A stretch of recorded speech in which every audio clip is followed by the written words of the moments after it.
Hi అండి. నమస్తే. Welcome to cook with Manju. ఇవాళొచ్చేసి మనము meal maker curry, soya curry ఎలా ప్రిపేర్ చేయాలో చూద్దాము. రెస్టారెంట్ స్టైల్‌లో మనం ఈ సోయా కర్రీ ప్రిపేర్ చేసుకుందామండి. చాలా అంటే చాలా బావుంటుంది. బటర్ నాన్, జీరా రైస్ ఇలా అన్నిట్లోకి గూడంగా చాలా బావుంటుంది. ఎలా చేయాలో ఇప్పుడు చూసేద్దాం మరి. ముందుగా కొన్ని గాజులు తీసుకొని ఒక బౌల్‌లోకి వేసుకొని, ఇందులో కొంచెం వేడి వాటర్ ఏసుకొని ఒక 15 నిమిషాలు నానబెట్టేసుకోండి. అలాగే ఎండుమిర్చి ఒక 4 తీసుకొని ఇందులో గూడంగా వేడి వాటర్ ఏసుకొని ఒక 15 మినిట్స్ నానబెట్టేసుకోండి.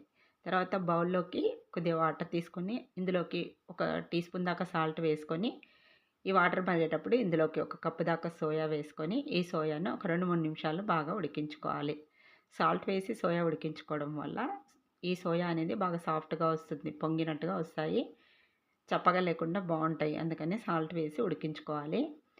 ఇలా ఈ సోయాను ఉడికించుకున్న తర్వాత వీటిని కూల్ వాటర్‌లో వేసుకొని వాటర్ ఏమీ లేకుండా బాగా ఇలా చేతితోటి గట్టిగా పిండేసుకోవాలి.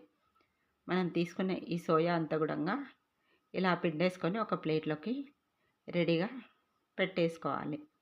నెక్స్ట్ వచ్చేసి పాన్ పెట్టేసుకోవాలి. కొంచెం ఆయిల్ వేసుకోవాలి.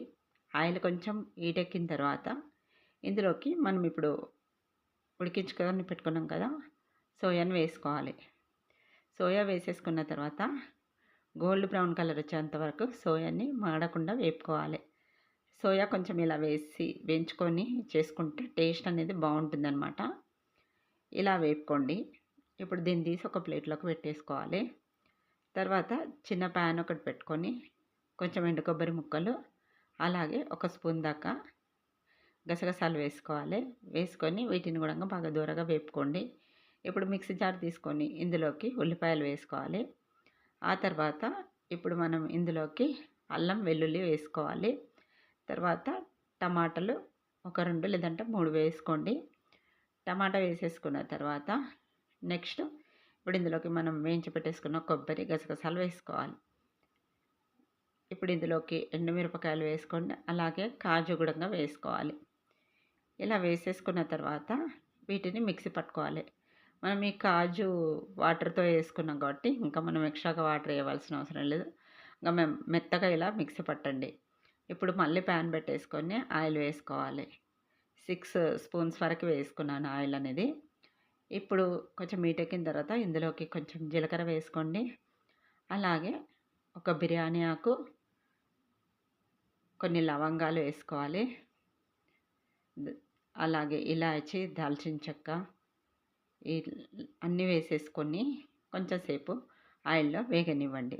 తర్వాత కొంచెం కరివేపాకు గూడంగా వేసుకోవాలి. ఇవి కొంచెం వేగినాక ఇందులోకి మిక్సీ పట్టేసుకున్న పేస్ట్ వేసుకోవాలి. ఈ పేస్ట్ అంతా బాగా కలుపుకొని పచ్చిదనం అంతా లేకుండా మంచిగా నూనెలో ఉడికించుకోవాలి. ఆయిల్ అనేది పైకి తేలాలి మనం. అలా అయిన తర్వాత ఇందులోకి కొంచెం పసుపు వేసుకోండి. ఆ తర్వాత రుచికి సరిపడినంత ఉప్పు వేసుకోండి. నెక్స్ట్ కారం వచ్చేసి ఇక్కడ నేను కాశ్మీరీ చిల్లీ పౌడర్ వాడుతున్నాను. ఇది కారం అంత ఎక్కువగా ఉండదు కాబట్టి 2 టీ స్పూన్స్ వరకు వేసుకున్నాను. ఇదంతా కూడా బాగా కలుపుకోవాలి ఇలా.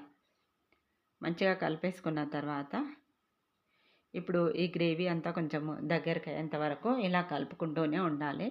ఇక్కడ చూసారు కదా! ఆయిల్ ఇట్లా సపరేట్ అయ్యేంత వరకు కలుపుకున్న తర్వాత ఇప్పుడు ఇందులోకి ఒక కప్పు దాకా వాటర్ వేసుకోవాలి. వాటర్ వేసేసుకున్న తర్వాత ఈ గ్రేవీని మంచిగా కలుపుకోవాలి. గ్రేవీ అనేది మరీ ఎక్కువగా కాకుండా, తక్కువగా కాకుండా చూసుకొని ప్రిపేర్ చేసుకోవాలి. మరీ పలచగా చేసుకున్నా కూడా అంత టేస్ట్ ఉండదనమాట రోటీలోకి. ఇప్పుడు ఇదంతా కూడా మంచిగా ఇలా కలుపుకోవాలండి. కలుపుకున్న తర్వాత ఫ్లేమ్‌ని మీడియంలో పెట్టేసుకొని ఒక 2 నిమిషాల వరకి ఉడికించుకోవాలన్నమాట. ఇలా 2 మినిట్స్ మనం బాగా ఈ గ్రేవీని ఉడికించుకోవాలి. ఇక్కడ చూస్తున్నారు కదా! ఇలా గ్రేవీ ఉడకాలన్నమాట. ఇప్పుడు ఇందులోకి కొంచెం ధనియాల పొడి, తర్వాత వేయించి పొడి చేసుకున్న జీలకర్ర పొడి వేసుకోండి. నెక్స్ట్ వచ్చేసి కొంచెం గరం మసాలా పౌడర్ వేసుకోవాలి. వేసేసుకున్న తర్వాత ఇవన్నీ కూడా మళ్ళీ ఒకసారి గ్రేవీలో కలిసేటట్టు కలుపుకోవాలి. ఇలా కలుపుకున్న తర్వాత ఇప్పుడు ఇందులోకి ఫ్రెష్ క్రీమ్ వేసుకుంటున్నాను. ఒక 2 స్పూన్ల వరకు. ఫ్రెష్ క్రీమ్ లేకుంటే పాల పైన మీగడ ఉంటుంది కదా! అది కూడా వేసుకోవచ్చు. ఇది వేసుకోవడం వల్ల టేస్ట్ అనేది చాలా బావుంటుంది. ఇవి వేసుకున్న తర్వాత ఈ ఫ్రెష్ క్రీమ్ అంతా కూడా బాగా కలిసేటట్టు కలుపుకోండి. ఫ్రెష్ క్రీమ్ వేసుకునేటప్పుడు స్టవ్ కట్టేసుకొని వేసుకోవాలి. ఆ తర్వాత మళ్ళీ స్టవ్ ఆన్ చేసుకొని ఉడికించుకోవాలి. ఇలా కలుపుకుంటూ మళ్ళీ మనము కాసేపు ఈ గ్రేవీని అనేది ఉడికించుకోవాలి. ఇక్కడ చూస్తున్నారు కదా, మనకు ఇక్కడ గ్రేవీలోకి ఇప్పుడు మనము వేయించి పెట్టేసుకున్న సోయా వేసుకుందాం. సోయా వేసేసుకున్న తర్వాత ఇప్పుడు ఈ సోయా అంతా కూడా గ్రేవీలో కలిసేటట్టు బాగా కలుపుకోవాలి. ఈ సోయాకి మనకు ఉప్పులు కారాలు బాగా పట్టాలి కాబట్టి మంచిగా కలిపేసుకొని మూత పెట్టేసుకొని ఫ్లేమ్ను సిమ్లో లేదంటే మీడియంలో పెట్టేసుకొని 5 నిమిషాల వరకు మంచిగా ఉడికించుకోవాలి. 5 నిమిషాల తర్వాత ఇక్కడ చూస్తున్నారు కదా, ఆయిల్ అంతా ఇలా పైకి తేలి చాలా బాగుంటుంది. దించే ముందు కొంచెం కొత్తిమీర యాడ్ చేసుకొని మంచిగా కలుపుకోండి గ్రేవీలో. ఇలా కొత్తిమీర అంతా బాగా గ్రేవీలో కలిసేటట్టు కలిపేసుకోవాలి. అంతే అండి.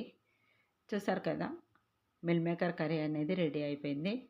చాలా సింపుల్ చేసుకోవడము.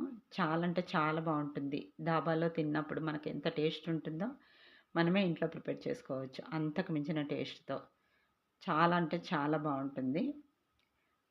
చూసారు కదా, మరి ఈ మిల్ మేకర్ కర్రీ మీకు నచ్చితే తప్పకుండా ట్రై చేసి ఎలా వచ్చిందో కామెంట్ రూపంలో తెలపండి. మరిన్ని ఇంట్రెస్టింగ్ వీడియోస్ కోసం ప్లీజ్ నా ఛానల్ని సబ్స్క్రైబ్ చేయండి. అలాగే లైక్ ఇవ్వడం అయితే మర్చిపోకండి. వీడియో నచ్చితే ఫ్రెండ్స్కి రిలేటివ్స్కి కూడా షేర్ చేయండి. ప్లీజ్ అండి, నాకు సపోర్ట్ చేస్తూ ఉండండి. Thanks for watching my video.